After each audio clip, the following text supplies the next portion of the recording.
Olá, no Conversas com o Meio de hoje a gente vai falar de recuperação judicial, mecanismo que foi acionado pela Americanas devido a um rombo de mais de 40 bilhões. Os detalhes do plano dessa gigante do varejo foram apresentados na segunda-feira à Justiça. E quem vai explicar como esse recurso jurídico funciona e que está disponível aqui no Brasil há 18 anos é Eduardo Seixas, sócio-diretor da Alvarez e Marçal. Eu sou Andréa Freitas, editora do Meio, e o Conversas com o Meio está só começando. Acompanhe aqui comigo.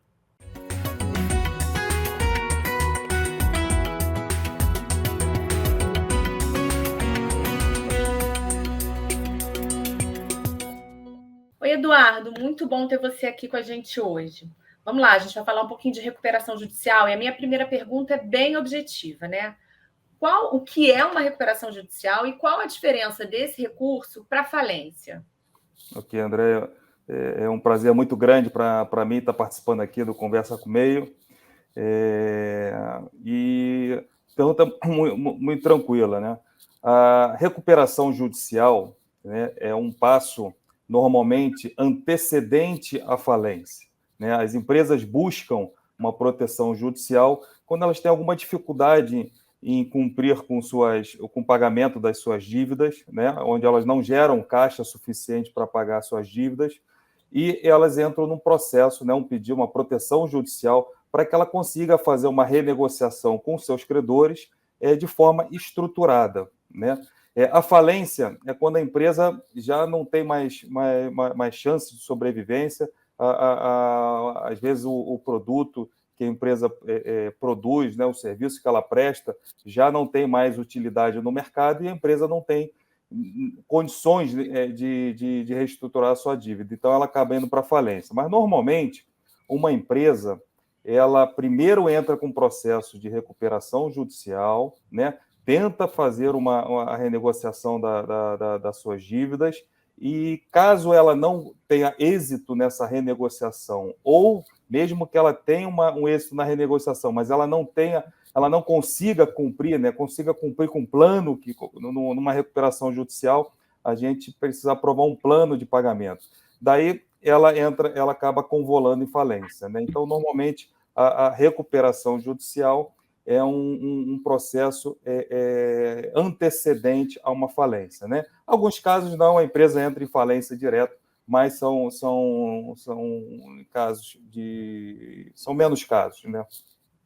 E quais são os requisitos para uma empresa entrar, né, com esse pedido de recuperação judicial? Existe algo assim que ela tenha que cumprir, enfim, alguns elementos mínimos para ela poder fazer esse pedido à justiça? Sim, tem alguns elementos mínimos. A Lei de Recuperação Judicial é a Lei 11.101, né, de 2005. É uma lei relativamente nova, estamos falando aí de 18 anos, isso para uma lei é bastante nova. Ela sofreu uma revisão agora em 2020, com aplicação a partir de 2021, e existe alguns parâmetros, sim. A empresa tem que ter pelo menos 3 anos de existência, precisa ter suas informações, apresentar suas informações auditadas ou assinadas com balanço, né? A lei ela abrange qualquer tipo de tamanho de empresas, desde das pequenas, microempresas, pequenas, médias e grandes, né? E algumas empresas elas são vedadas, a lei não se aplica a elas, né? Como, por exemplo, uma empresa pública, uma empresa de economia mista, cooperativas, operadoras de plano de saúde, previdência privada. Então, algumas empresas elas não se aplicam à lei de recuperação judicial. Mas, basicamente, uma empresa com mais de 3 anos de operação, desde que ela se enquadre, né, na recuperação judicial, ela pode pedir a recuperação judicial. E ela pode pedir até mais de uma vez, né? Recentemente, a gente viu algumas empresas entrando novamente em recuperação judicial, então ela tem um prazo, desde que ela sofre a concessão da recuperação judicial, né, na aprovação do plano, passarem 5 anos, ela pode entrar com uma nova recuperação judicial, né? Então, é uma lei bem ampla, né, para todas as empresas, mas é uma lei, Andréia, que ela acaba funcionando melhor, né, para as médias e grandes empresas, né? Não necessariamente empresas muito grandes, mas pelo menos são o que a gente considera são médias e grandes empresas. Porque a lei, esse procedimento, é um procedimento que não é barato, é um procedimento que envolve, né, os advogados, envolve assessores financeiros, envolve o administrador judicial, que é nomeado pelo juiz. Então, embora ela seja uma lei, né, para todo tamanho de empresa, ela funciona melhor para as médias e grandes empresas. Tá, então, vou aproveitar esse gancho, né, de todo esse apoio que é necessário para a aplicação, né, para a apresentação, enfim, para pôr em prática uma recuperação judicial. E aí eu vou rapidamente no caso da Americanas, né? A Alvarez e Marçal foi contratada pela Americanas para atuar como PMO da recuperação judicial. O que é exatamente o trabalho de um PMO, né? O que é isso? Seja na Americanas ou em qualquer outro processo de recuperação judicial, que se faz tendo esse papel aí de PMO? Então, no caso, essa função de PMO, você acaba encontrando ela de forma estruturada assim em grandes processos de recuperação judicial, né? Mas a função, ela existe em qualquer processo. Basicamente, é a pessoa ou a empresa que vai fazer toda a coordenação do processo de recuperação judicial. Então, a relação com o administrador judicial, a relação com os que a gente chama de stakeholders, né? Todos que estão envolvidos no processo, a companhia, os credores, o juízo. Então, vai coordenar esse programa, esse processo todo. Além disso, vai prover informações financeiras para o administrador judicial, para os negociadores, né? No processo aqui, você tem uma empresa que foi contratada para fazer a renegociação da dívida junto aos credores, então fornecer todas as informações, ou seja, vai ser o link, né, entre todos os que a gente chama de stakeholders e a companhia, né? Então essa é a função do PMO, e a gente acaba vendo mais essa figura, né, com esse nome em grandes corporações. Mas normalmente, quando você entra em recuperação judicial, a empresa nomeia uma pessoa, né, daquela empresa, onde ela vai ser ali o ponto de contato para todas as informações do processo, para os advogados, para o administrador judicial. Então, normalmente, você tem essa pessoa, assim, funcionando para coordenar. Porque, senão, imagina você precisar de alguma informação, você ter que ir em diferentes pessoas ao longo do processo, né? É um processo longo, né? A lei prevê que esse processo de recuperação judicial, ele possui aí, em grandes números, né? Ele tem aí até 6 meses para que o plano seja aprovado, ou seja, a empresa precisa convocar uma Assembleia Geral de Credores ou coletar votos, né, para que consiga fazer a aprovação do plano, e depois tem mais 2 anos de acompanhamento, né, do cumprimento desse plano. Só que, na prática, você acaba vendo processos durando 5, 7, 10 anos. Tem processos que existe desde que a lei foi modificada lá em 2005. Foi criada. Aproveitando isso que você mencionou, por exemplo, no caso da Americanas tem, né, essa primeira apresentação que foi feita na segunda-feira na Justiça, prevê, por exemplo, pagamento de credor até 2043. Um processo como esse, ele só é efetivamente finalizado depois que todos esses compromissos são pagos, ou dizer que essa recuperação acabou, vamos dizer assim, né? Foi concluída, foi tudo cumprido, pode acontecer antes. Como é que é isso? É só quando acaba o pagamento ou antes mesmo esse processo de recuperação judicial pode ser encerrado, finalizado? Boa. Não, normalmente, os planos que são apresentados, né? O plano foi apresentado na segunda-feira, porque na lei é previsto que a empresa tem que apresentar um plano em 60 dias, e esse plano pode sofrer modificações, ele não é obrigado a ficar sem alterações até a convocação da Assembleia. Esse é o primeiro plano que normalmente a empresa, poucos casos, né, não existe uma modificação, até porque se nenhum credor objetar o plano, eles têm um prazo de 30 dias para objetar o plano está aprovado automaticamente, né? Já existiu isso em alguns casos, normalmente acontece isso em processos muito pequenos, né? A empresa apresenta o plano, você não tem credor financeiro, você não tem nenhum credor estruturado, ninguém objeta o plano é aprovado. Tá? Mas com relação ao encerramento da recuperação judicial, não, normalmente a lei prevê como se fosse um mínimo, né, de 2 anos, mas ele pode ser encerrado até antes desse período. Alguns advogados, alguns juízes em São Paulo, por exemplo, têm encerrado a recuperação judicial até mesmo antes desse acompanhamento de 2 anos. Mas o que a lei, né, diz são 6 meses para você aprovar o plano, depois você tem 2 anos de acompanhamento do cumprimento desse plano, e daí você, se tiver condições, né, se não tiver nada relevante para ser implementado ali, que precise de um acompanhamento, uma fiscalização do juiz do processo, esse processo pode ser encerrado. Né? E a gente vê aí, normalmente, uns 5 anos, de 4 a 5 anos de empresa, você vê, de processo, você vê alguns processos sendo encerrados, né?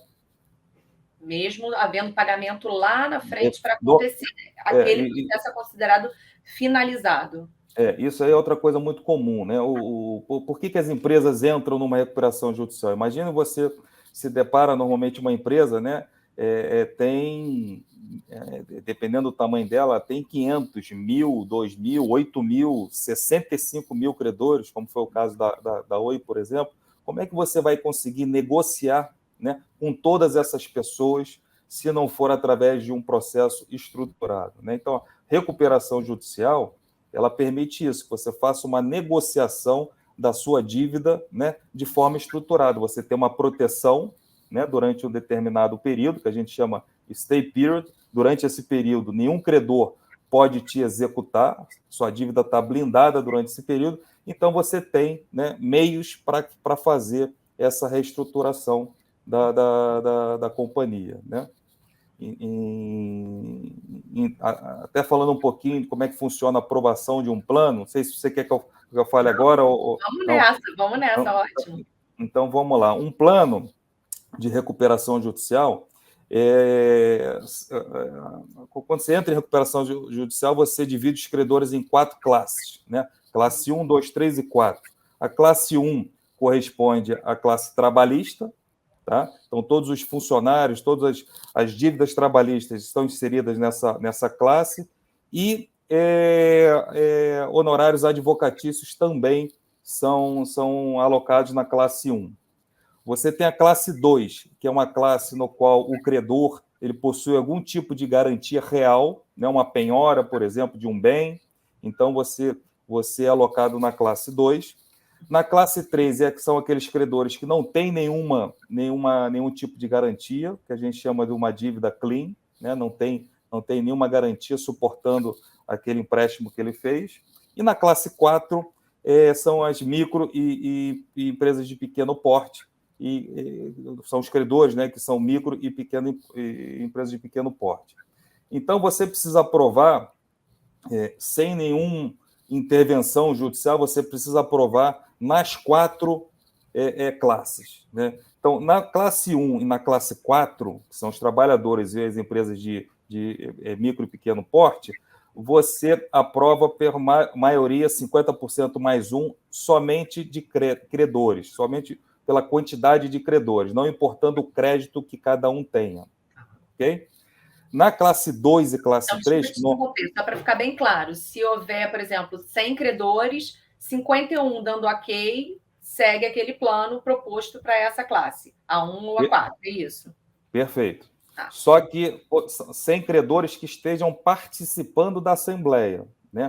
Se eu tiver 100 credores no meu processo como um todo, e somente 20 comparecerem à Assembleia, então eu preciso ter 11, né, aprovando, independentemente do tamanho do crédito dele. Tá?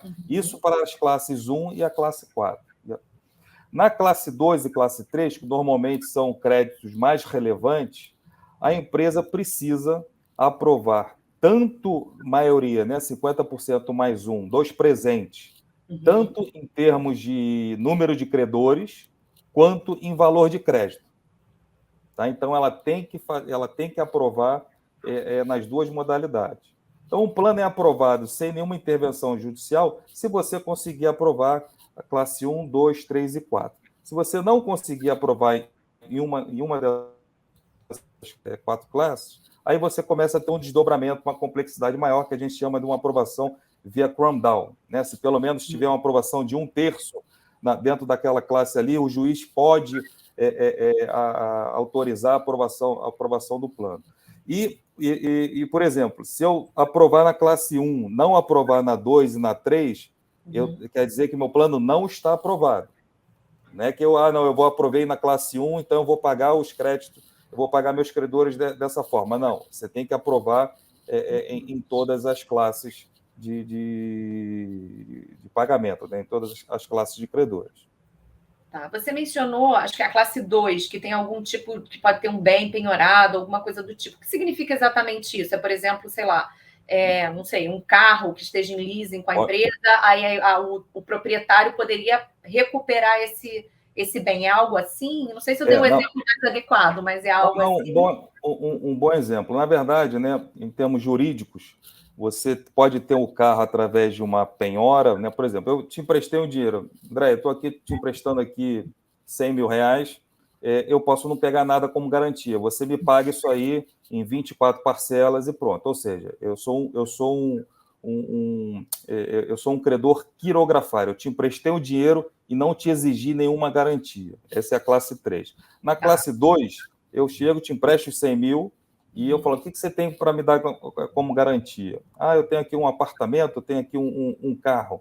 Então, eu vou pegar, né, vou fazer uma penhora desse carro. Vou fazer uma penhora desse apartamento. Então, nesse caso, eu tenho uma garantia que é o apartamento. No caso, eu não posso pegar essa garantia. Eu poderia pegar se, ao invés de eu ter feito uma penhora, uma hipoteca, eu tivesse feito o que a gente chama de um instrumento de empréstimo, alienação fiduciária, né? Ou seja, eu alienei o seu bem fiduciariamente e esse tipo de operação ele fica fora do processo de recuperação judicial. Esse sim, eu posso entrar, executar o meu bem e pegar o bem para mim, né? Agora, quando é uma penhora, não, eu entro dentro do processo de recuperação judicial. E aí eu tenho, vamos dizer assim, um benefício, né? Eu tenho um pouco mais de poder de barganha na negociação com a empresa, porque eu estou dentro de uma classe onde as pessoas têm um tipo de garantia, né? Então, essa é basicamente a diferença. Agora, se a empresa quiser, por exemplo, o bem que eu tenho, é muito comum desses credores, você tem pessoas com imóveis, com terrenos, fazendas, é muito comum ter esse tipo de processo. E aí você precisa da autorização daquele credor em liberar o bem, porque ele alocou no plano de pagamento, por exemplo, que ele vai vender aquela fazenda ali e o dinheiro arrecadado naquela fazenda vai ser utilizado para pagar os credores. Então, eu tendo como garantia aquele bem, eu preciso aprovar, eu preciso autorizar ele, ok, pode seguir, eu abro mão aqui da minha garantia real para que você cumpra esse plano, né? É um processo, André, bem complexo, né? E quanto mais você vai aumentando o tamanho da empresa, né? A complexidade nos instrumentos financeiros, você vai aumentando a complexidade, a dificuldade. Você tem ideia, um plano, às vezes, a apresentação de um plano, você tem lá com 500, 600, a gente já trabalhou com empresas onde tinha 500, 600 páginas, né, como plano de recuperação judicial. Então, assim, é uma atividade bem complexa isso. E como é que funciona esse processo de aprovação, né? Ele foi apresentado, por exemplo, no caso da Americanas, na segunda-feira. Agora, o que acontece? Todos os credores vão receber esse plano para que possam estudar e aí depois participam da Assembleia. Como é que funciona, né? Quais são as etapas para que ele efetivamente possa ser aplicado depois? Então, esse plano é apresentado nos autos do processo, né? Então, todos os credores, eles acompanham, podem acompanhar, né, a dinâmica do processo. Então, eles vão ler, né, analisar esse plano, verificar se esse plano atende, né, às necessidades deles, atendem a expectativa que eles têm com relação ao pagamento, né, dos seus créditos. Caso eles não estejam de acordo, eles entram com uma objeção, né, justificando, ó, estão me pagando muito longo, então é um deságio muito grande, enfim, aí vai depender de cada plano. Então, eles têm esse prazo de 30 dias para objetar o plano, né, para apresentar para ser contra o plano.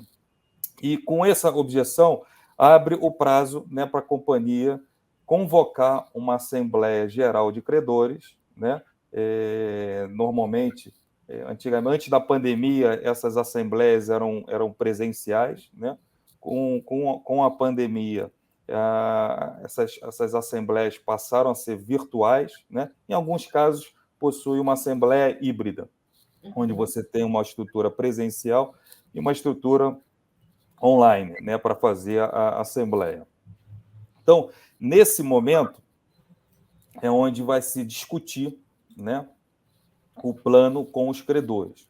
Na verdade, essa discussão ela inicia quando você entra em recuperação judicial. Normalmente, a empresa já procura os seus credores, né? A gente vê acompanhando aí na mídia, já procura os seus credores para tentar compor uma negociação. Depois que apresenta o plano, né, é a apresentação, vamos dizer assim, oficial daquilo que a companhia está sugerindo como plano de pagamento. E daí você inicia um novo processo de negociação. Normalmente você faz essa negociação aí com os principais credores de cada classe, né? E você tem esse prazo para convocar a Assembleia, né? A lei, em 2020, agora, a gente teve algumas alterações em relação à lei, e ela permite que você não precise convocar uma assembleia caso você já tenha colhido, né, autorizações e aprovações dos seus credores de forma prévia, né, sem precisar convocar uma assembleia. Mas isso acaba sendo mais utilizado em casos menores, com menos credores, né, com a quantidade menor de credores. Quando você tem um processo que você tem milhares de credores, fica mais difícil você colher, porque você tem que colher os votos que a gente chama por cabeças, né, por número de credores, e por crédito financeiro. Tá? Então, normalmente, o que se tem é daqui a 2, 3, 4 meses, ter uma assembleia de credores para a deliberação desse plano. Né? Aí você me perguntar, mas essa assembleia tem que ser aprovado o plano ali? Não, às vezes a empresa pede suspensão da assembleia para uma data posterior, porque não está conseguindo convencer os credores que aquele ali é o plano passível de ser aprovado, então ela propõe uma suspensão. A suspensão aí pode ficar em até 90 dias, também foi uma modificação da lei.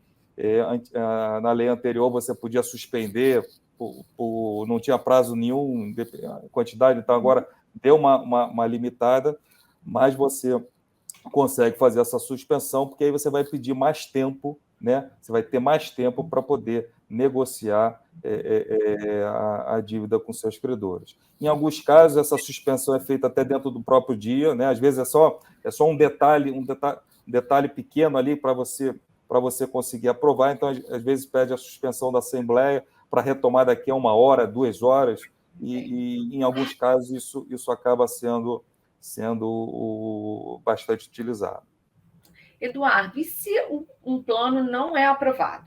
Né? Não se chegou a um acordo, teve essas idas e vindas, suspensão, volta, negocia, não é aprovado. Não sei nem se isso é comum, né? Mas se isso ocorrer, o que acontece? Qual é a saída para uma empresa numa situação de recuperação judicial?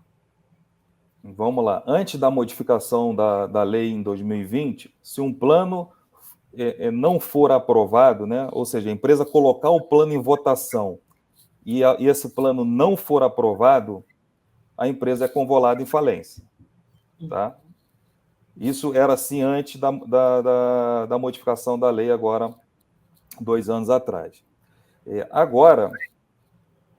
Agora existe a possibilidade dos credores apresentarem um plano alternativo. né? Então, olha só, esse plano companhia eu não aceito, eu te apresento esse plano, desde que esse plano não seja pior do que a falência, né, para o acionista. Então, não é que o credor vai vir aqui apresentar, não, você vai me pagar 100% do que você me deve no prazo de 1 ano, isso é inexequível, não adianta, então a empresa não vai assinar. Então, esse plano alternativo, né, isso ainda não foi testado, né, a gente já tem 2 anos aí de implementação dessa nova lei e até hoje ainda não foi colocado em prática, né? Mas é um bom teste para a gente ver como é que isso vai funcionar. Isso é muito comum lá nos Estados Unidos, né? Então, aliás, André, a nossa lei aqui brasileira é uma lei muito baseada na lei americana, né? Então, muitas coisas são muito parecidas com a lei americana, né? Enfim. Mas você considera que as características da nossa lei elas são adequadas, assim, elas atendem às necessidades das empresas, ou poderia haver outras, enfim, outros elementos aí também com inspiração, seja nos Estados Unidos ou em outros países, ou o que a gente tem aqui está adequado, Eduardo? Qual a sua avaliação em relação a isso? Então, André, vamos lá. Eu acho que não existe lei perfeita, né? As leis estão aí para, às vezes, até tumultuar. Mas eu acho o seguinte, se a gente analisar, né, o que existia lá, que era concordata antes da 2005, e aí teve a implementação da Lei 11.101, que foi a de recuperação judicial. A implementação dessa lei, ela teve modificações significativas em relação ao que tinha antes, né? Então, foi uma evolução muito grande. A gente vem agora, depois de 15 anos, teve uma nova alterações da lei que melhoraram, né? Pegaram exatamente várias coisas que não estavam escritas na lei, né? Então foram incorporadas na lei e adicionaram outras coisas interessantes. Então, você perguntar, e que melhorou muito, né?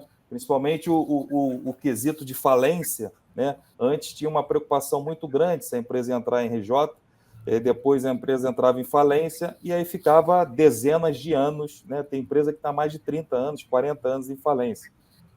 E agora não. Agora teve uma alteração do capítulo de falência que veio dar muita celeridade, né, ao processo. Então, é uma evolução. Então, 2005 foi revolucionador para as companhias. 2020 agora teve muitas melhoras, né? Algumas para a companhia teve muitas melhoras e melhoras para os credores também, como a possibilidade de apresentação do plano alternativo, né? Essa redução do processo falimentar.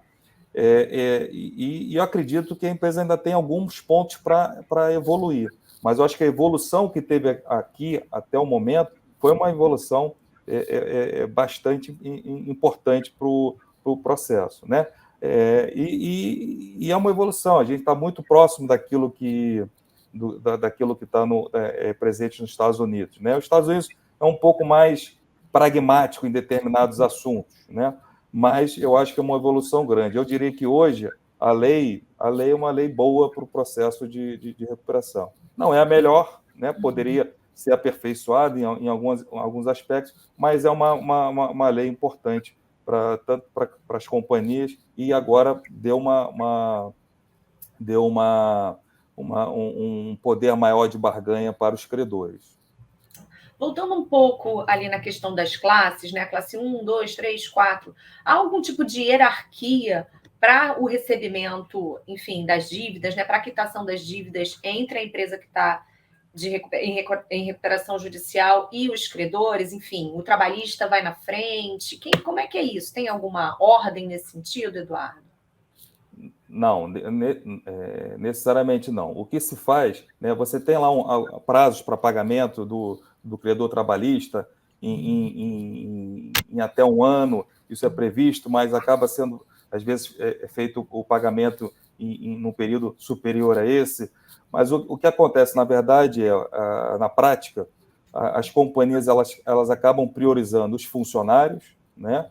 E as empresas de pequeno porte, os valores menores. Então, normalmente, eles têm um prazo de pagamento mais curto, né? Às vezes, paga à vista. Não, quando você tem uma dívida muito pequena, eu vou te pagar à vista, e até porque você limpa, né, o processo, mas você ficar lidando com essa quantidade enorme de credores durante 30, 40 anos. Então, você já limpa. Né? Então, a empresa que tem uma dívida muito pequena, aí vai depender do processo, às vezes até 5 mil, até 10 mil, enfim.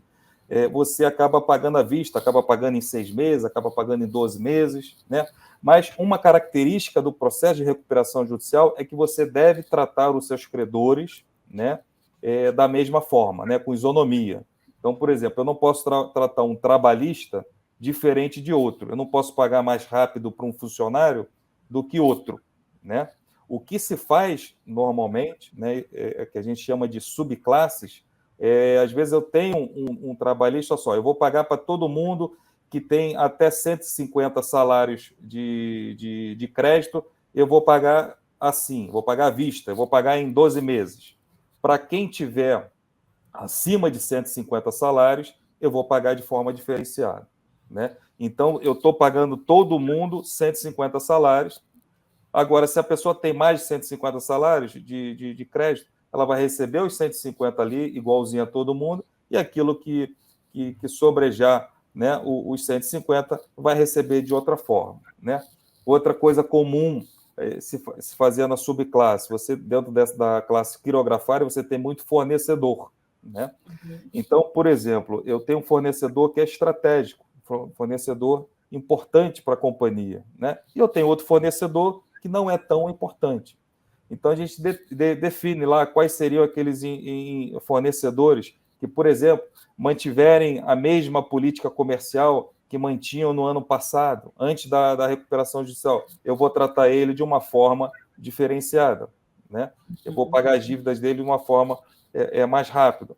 Aquele credor que não está me dando crédito, aquele credor que não é tão estratégico assim para a minha operação, eu vou pagar ele de forma diferenciada. Né? Então, existe, resumindo aqui, existe um tratamento de forma isonômica, né, para os credores dentro de cada classe, mas acaba se fazendo subclasses dentro dessa classe, justamente para que você procure um plano que atenda a companhia, né, de forma adequada.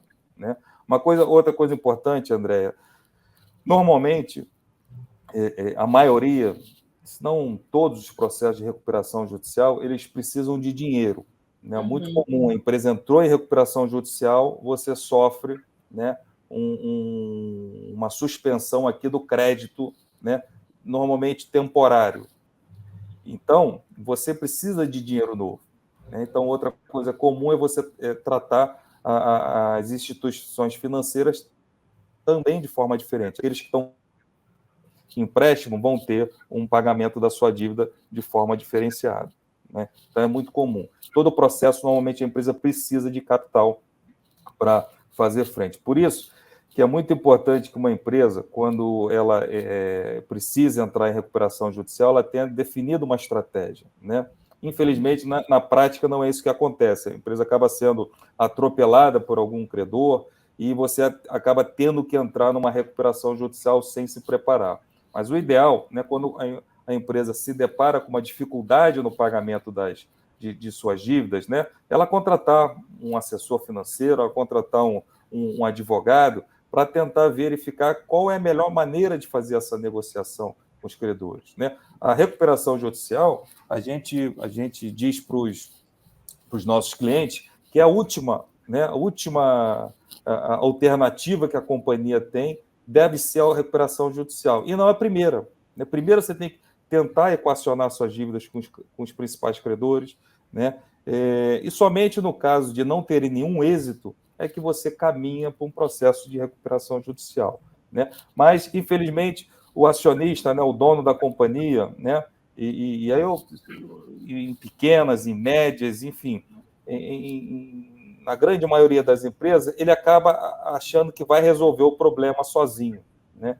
E daí tem que entrar num processo de recuperação judicial sem estar preparado, sem ter capital de giro para enfrentar um processo ali que pode durar alguns meses. Né? Então, aí a companhia pode ter uma dificuldade. Né? Então, o ideal que a gente recomenda é que num processo como esse, a empresa se prepare, né? Se prepare.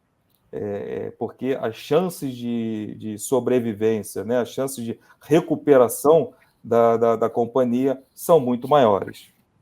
Porque o desafio, né, ver se eu entendi bem, o Eduardo, é você zerar aquilo que você está devendo, né? E naturalmente essa dívida ela vai gerar uma crise de confiança, né, nos seus fornecedores, enfim, na concessão de crédito, tudo mais. E ao mesmo tempo que você tem que trabalhar com tudo isso, você tem que continuar o seu negócio, né? Você tem que Exatamente. continuar vendendo, você tem que continuar pegando empréstimo para ter capital de giro, enfim, você tem que seguir com a sua prática que antes já existia, né? Então, com base nisso, eu queria entender um pouquinho, né, como é que funciona, por exemplo, vamos supor, eu tenho uma empresa que fornece para uma companhia que está em recuperação judicial. Aquilo que eu tinha, né, que ficou em aberto com essa empresa, vai ser negociada dentro do pacote da recuperação. Todo o Perfeito. resto é como se fosse um novo contrato, é tudo novo, são outras regras, está fora desse pacote. Como é que funciona isso? Então, na data do pedido da recuperação judicial, né, você congela a sua dívida, né? Então, todas as dívidas vencidas e a vencer, né, todas as dívidas em aberto que você tenha, elas migram para o processo de recuperação judicial. Então, você congela essa dívida, né? E estes valores eles só podem ser negociados através do processo de recuperação judicial. Se por acaso a companhia efetuar o pagamento de algum credor, determinado credor, que a dívida esteja em recuperação judicial, isso é um crime falimentar. Então, ele está cometendo um crime. Então, de fato, não se pode, né, transacionar, negociar nenhum valor fora do âmbito da recuperação judicial. Então, essa dívida é congelada, né? Qualquer outra dívida, né, qualquer outro empréstimo, qualquer outro fornecimento de produto que não seja com pagamento à vista, ele tem outras regras. São outros contratos, são outras regras, e o que a gente diz é que normalmente é o seguinte: quando uma empresa, né, uma empresa que é viável, uma empresa que o problema dela é o volume de dívidas e não a operação, né? Porque uma empresa em dificuldade, você pode ter as duas características. A empresa, às vezes, tem um volume de dívida muito maior do que poderia, mas ela operacionalmente ela é boa, ela dá dinheiro, né? Ela gera caixa positivo. Ou não, você pode ter um volume de dívida grande e ainda assim você ter um prejuízo operacional, você não ter uma empresa operacionalmente saudável, né? Então, não adianta eu zerar essa dívida aqui. Vamos supor que eu zero. Eu faço uma negociação onde eu não vou pagar nada aos meus credores. Se eu não tiver uma empresa equacionada operacionalmente, eu vou continuar gerando novas dívidas e não vou ter condição de pagar. Então, é muito importante que quando se entre no processo de recuperação judicial, você faça esses dois movimentos. Vamos equacionar, melhorar a rentabilidade da minha companhia de forma operacional, né? Vamos fechar aquelas operações que não dão dinheiro, vamos manter o foco naquelas operações, naqueles produtos que dão dinheiro, né? E vamos equacionar essa dívida, porque essa dívida está desproporcional para o tamanho da minha empresa. Então, são esses dois movimentos que devem ser feitos, né? Então, a dívida é congelada, isso é muito importante. A gente, quando inicia um processo, a gente fala, cara, essa dívida aqui, você só tem um lugar para negociar, é no processo de recuperação judicial. Uhum. Qualquer outra dívida que vier a ser criada, essa dívida você pode ter a livre negociação, né? E é o que a gente diz, às vezes, mas a empresa está em recuperação judicial, eu tenho receio de fornecer para ela, né? Se a empresa for operacionalmente saudável, você não precisa ter nenhum receio, porque se ela não te pagar, você pode pedir a falência dela, né? Então, ela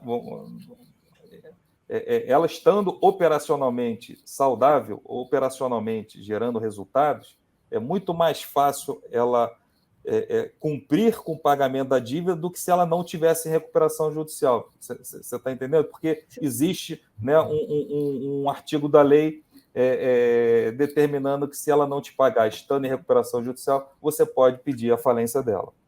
É muito mais fácil dela cumprir. Agora, se a empresa não tiver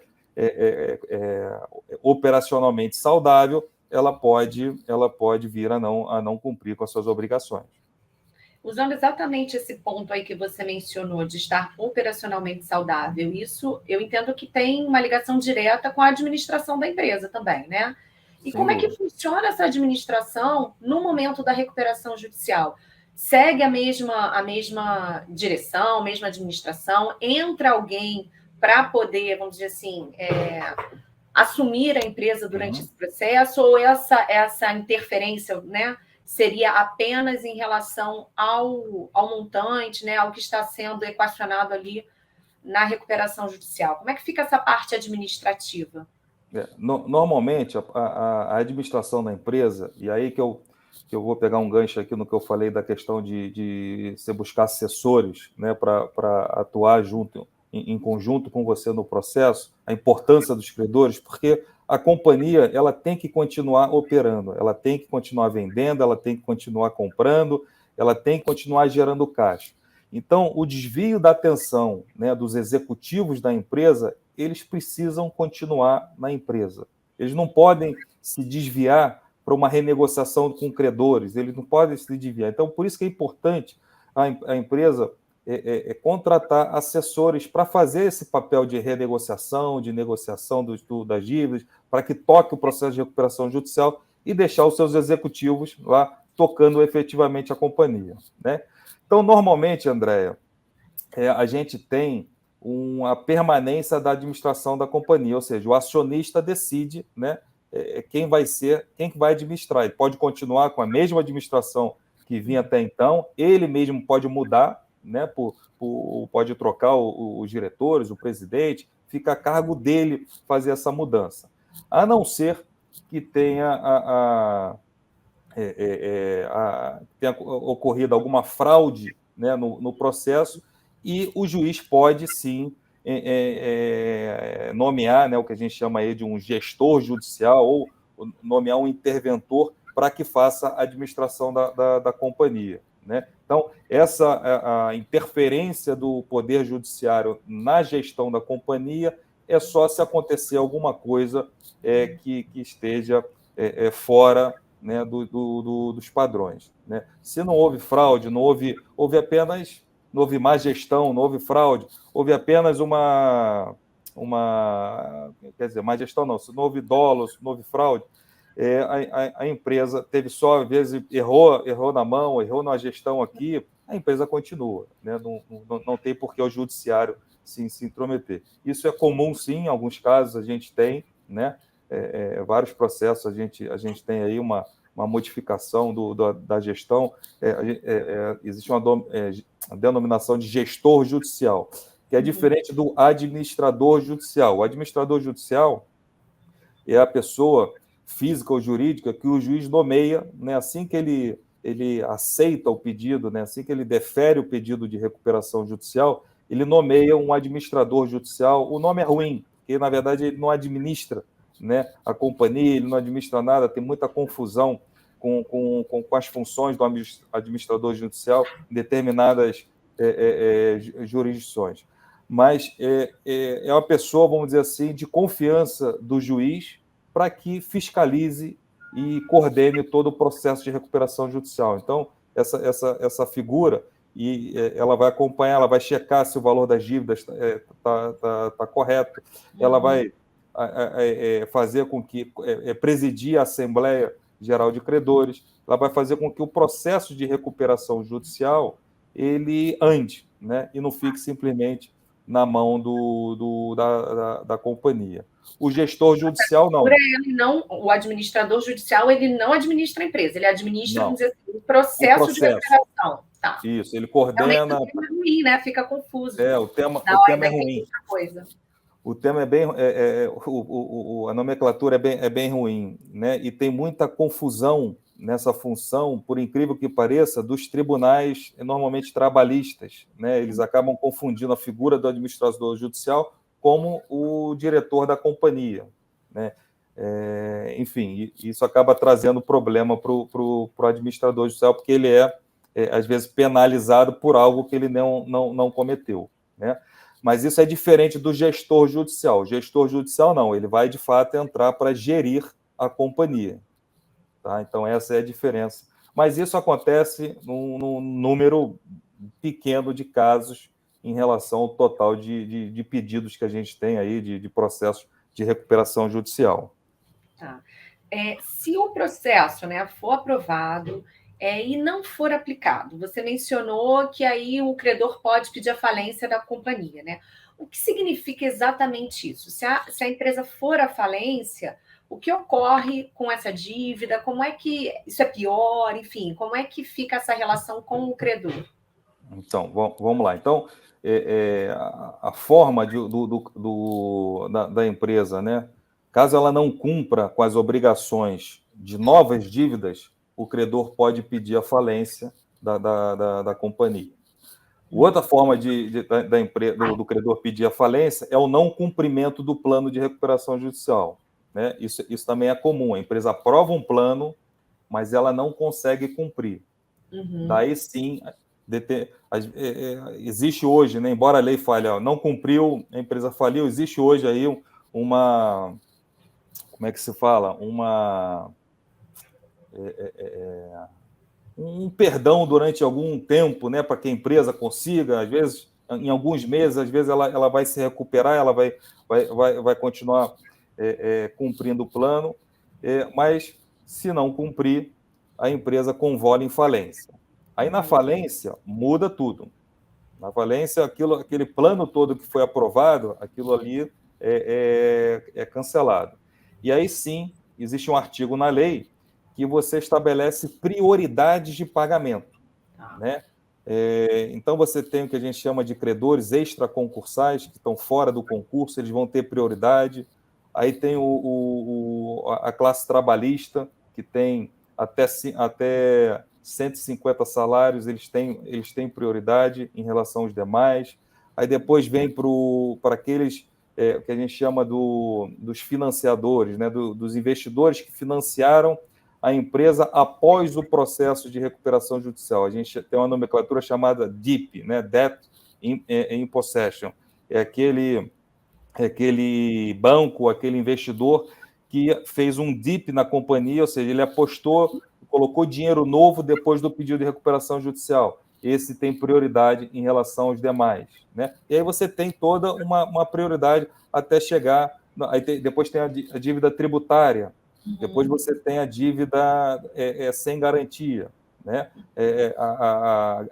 Desculpa, tem o fisco, depois você tem aqueles que têm a garantia real, que tinha lá a penhora do apartamento, e depois vem a sem garantia, até ter a dívida subordinada, que às vezes é com parte relacionada ou com o próprio acionista uma dívida. Então, você tem como se fosse uma lista de prioridades aqui. E aí o dinheiro, né, aquele dinheiro que for suficiente para pagar só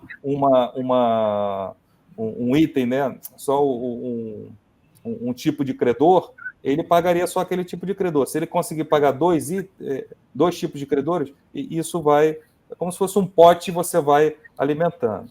O que é o processo de falência? Quando a empresa entra em falência, o juiz nomeia um administrador judicial para falência, que pode ser o administrador que estava tocando a recuperação judicial ou não. Tá? Entrou na falência, o objetivo do administrador judicial é arrecadar todos os bens que tem na falência, né? Produtos, bens, ativos fixos ou móveis, arrecada tudo, avalia e vende. Então, depois que fizer todo o processo de venda de produtos, de ativos da companhia, você começa a efetuar o pagamento dos seus credores, né? É um processo que normalmente é longo, porque você tem que discutir o valor da garantia, da dívida, se está, que a gente chama de impugnações, e isso aí leva um determinado tempo, mas na medida em que você consegue demonstrar que o dinheiro que você já arrecadou é suficiente para pagar todos aqueles credores ali que estão na lista, na prioridade número 1, mesmo que os valores que eles estejam pleiteando sejam aprovados, eu já posso pedir para o juiz, deixa eu pagar aqui esses credores, porque eu tenho dinheiro suficiente. Deixa eu pagar aqui os credores de garantia real, porque eu tenho dinheiro suficiente para pagar. Deixa eu pagar o fisco, porque eu tenho dinheiro suficiente, entendeu? Então, você pode, como administrador judicial, agilizar o processo pagando, né, determinados credores, mesmo que você ainda não tenha finalizado o processo como um todo. Tá. Hoje em dia, até time de futebol, né, recorre à recuperação judicial. No Brasil, quais são os setores aí que mais utilizam esse mecanismo, Eduardo? E você tem uma ideia assim, tem como mensurar a quantidade de empresas que pede aí, em média, a recuperação judicial aqui? Sim, vamos lá. Hoje a gente acaba tendo as empresas de serviço, né? São as empresas que mais pedem, porque são a maior quantidade de empresas que nós temos no Brasil, são empresas de serviço, né? Tem alguns institutos que acompanham essa estatística aí da quantidade de empresas que falem, que entram com recuperação judicial, que pedem. Eu gosto muito do estudo que a Serasa Experian faz. Depois eu posso até compartilhar com vocês esse estudo, isso é público, no site deles, você consegue essas informações. Então, para você ter uma ideia, o recorde de pedidos de recuperação judicial a gente teve no ano de 2016, né? Foram 1.863 pedidos de recuperação judicial naquele ano. Depois, nos próximos 3 anos, você caiu um pouco na faixa aí de 1.400 pedidos, né? 2016 foi aquele período ali do impeachment da Dilma, onde a gente estava sofrendo muito com a economia ali em 2015, 2016. E depois a gente, em 2020, né, caiu um pouquinho, inclusive, para um pouco menos de 1.200, né, uma coisa até atípica, porque 2020 foi o ano da pandemia, onde deveria realmente ter explodido, né, a quantidade de pedidos de recuperação judicial. Mas o que ocorreu ali de novidade? Os próprios credores, né, os bancos, os fornecedores, acabaram dando uma carência para as, porque as empresas, de fato, perderam 10, 30, 50, 70, 90% do seu faturamento ali naquele período de pandemia. Então, houve uma flexibilidade muito grande por parte desses credores para que a companhia pudesse sobreviver, né? Então, por isso que a gente não... Aquilo que você falou, lembra? De que a necessidade, às vezes, de você negociar antes, né? Foi um momento que, por um fator externo, essa negociação prévia, antes de se recorrer a uma recuperação judicial, acabou acontecendo, né? Foi por um fator, né, inesperado, mas, enfim... Totalmente inesperado, né? E, obviamente, né, os bancos fizeram isso porque teve uma contrapartida do governo, né? Claro. O governo acabou auxiliando. Então, a gente caiu aí para pouco menos de 1.200 em 2020. Depois, a gente cai na casa de 800 a 900 processos, que é 900 pedidos, que foram os últimos 2 anos. E agora, em 2023, a gente acredita que vai ter um aumento considerável. A gente já viu um aumento aí na faixa de 50% em relação ao ano anterior, e a gente acredita que esse número deva permanecer até o final do ano. Então, a gente não acredita que isso vai bater o recorde de 2016, de 1.800 e poucos pedidos, mas vai voltar aí para casa aí dos seus 1.400 dos anos ali de 2017 a 2019, né? Então, eu estou falando de pequenas, médias e grandes empresas, né? Grandes empresas respondem aí por 10% a 15% dessa quantidade de pedidos, né? Se eu for incluir a média nessa conta aí, já vai para uns 30%. Uhum. Eduardo, e para a gente encerrar, o caso da Americanas, é claro, é o que está nas manchetes agora, né? Mas a gente também já teve outras grandes empresas aí, né? Odebrecht, Oi, que também recorreram à recuperação judicial. No geral, nesses casos mais relevantes, qual é o resultado atingido, né? Essas empresas, elas conseguem efetivamente se recuperar ou elas acabam depois falindo, quebrando? Como é que é o decorrer, né, o resultado desses processos tão complexos de recuperação judicial quando a gente está falando de gigantes? Então, André, vai depender muito, de novo, as maiores empresas, né? A gente tem a lista aqui das 5 maiores, a Odebrecht é a maior delas, depois em segundo vem a Oi, Samarco, Americanas em quarto e Sete Brasil em quinto. Então, estamos falando aí de dívidas de 80 bilhões da Odebrecht até quase 20 bilhões da Sete Brasil.